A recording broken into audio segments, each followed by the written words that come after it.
ভালো কথা। আজ আমরা কথা বলবো মূল্য নিয়ে, কিন্তু সেই মূল্য নিয়ে নয় যা বাজারে উঠানামা করে। কথা বলবো সেই মূল্য নিয়ে যা মানুষের ঘামে গড়ে, নিঃশ্বাসে জমে, জীবনের দিন গনে গনে তৈরি হয়। আজ আমরা কথা বলবো শ্রমের ন্যায্য মূল্য নিয়ে।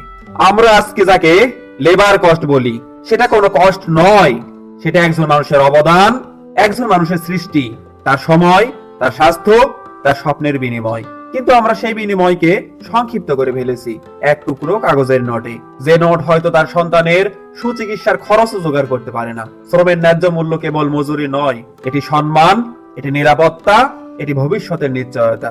এটি নিশ্চিত করা যে যে শ্রমিক আপনার অফিসের গগনচুম্বী ভবন তৈরি করলো, তার সন্তানও একদিন সেই অফিসে চাকরি করার স্বপ্ন দেখতে পারবে। ন্যায্য মূল্য মানে শুধু কাজ নয়, জীবনেরও মূল্য দেওয়া। তাই আসুন আমরা কেবল সংখ্যার গল্প না বলে মানুষের গল্প বলি। আসুন আমরা খরচের হিসাব না করে মূল্যের হিসাব করি। শ্রমের ন্যায্য মূল্য প্রতিষ্ঠা করা শুধু অর্থনীতি দাবি নয়, এটি মানবতার মৌলিক অঙ্গীকার। কারণ একটি সভ্যতা তখনই মহান হয় যখন তার সবচেয়ে নম্র শ্রমিককেও নিশ্চিন্তে বলতে পারে, হ্যাঁ, আমার শ্রমের সঠিক মূল্য পেয়েছি।